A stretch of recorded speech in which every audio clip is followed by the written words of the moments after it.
Good morning. Welcome to Time in His Word. This morning I was reading in the book of Joshua. That's in the Old Testament. And I ran across Joshua 1, 8, and 9. And verse 9 says, "Have I not commanded you, be strong and courageous.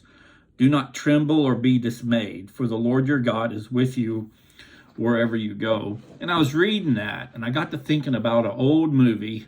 Now, some of you on here that are old, I don't know, late 50s and up. Anyway, we'll remember the song, the movie about Brian Piccolo and Gay Sayers. I think it was called Brian's Song, but it came out back in the late 70s about Brian Piccolo. He was a football player for the Bears. And he was one of those players that had the heart to play. His talent wasn't the best. His skills level wasn't the best. But he was going to give 110% where everybody else would give, 90 or 100. And Gay Sayers, Brian Piccolo had been on the Bears for a year or so, and then Gale Sayers was drafted, and he came in behind him and took his starting position from Brian Piccolo. And what ended up happening out of this was they roomed those two together because Brian Piccolo was white and Gale, I'll get that name messed up or eventually get it right, Sayers was black. And up until that point, they had never roomed a white guy with a black guy in professional sports. Well, the Bears roomed those two together. And they show through the movie how Brian Piccolo was a cut up, and he teased Gay Sayers about his race, and they went back and forth. But eventually what happened was Gale Sayers hurt his knee and was out, and Brian Piccolo helped him get back into strength to play football because he told him he wasn't going to take his spot.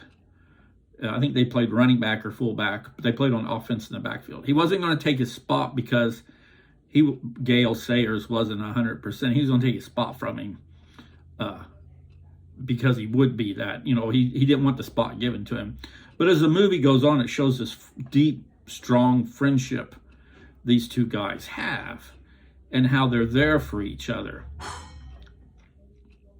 But what I'm getting at is football players, at least to me, when you think of somebody big and strong, I think of football players because strength is a key factor in playing football. Speed as well, but strength.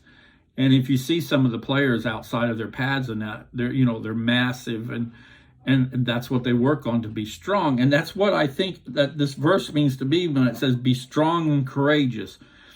Just like a football player puts in all that time to develop his muscles and to develop strength to be at the best at the position he's playing, we in our Christian lives need to do the same. Now, we're not worried about strength in the physical sense, but we are worried about strength in the knowledge of Scripture and strength in how our walk is with Christ.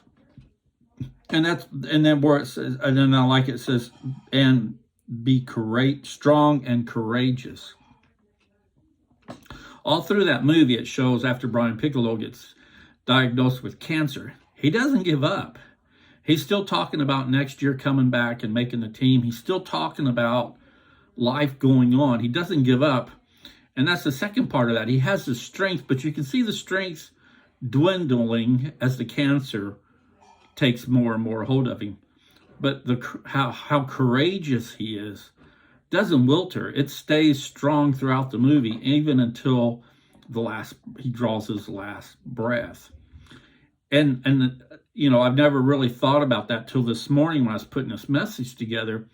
When we look at somebody like that who physically is strong and they get diagnosed with a disease that is just overcoming is going to be next to impossible. The physical strength that they have slowly dwindles. But if they're courageous, they're strong until they draw the last breath. And that to me is a strong witness, in their faith that they have towards God. Because it's easy, once your strength leaves you, just to give up altogether. Even being strong and trying to carry on, it's just easy to go, it's got me beat, I'm done.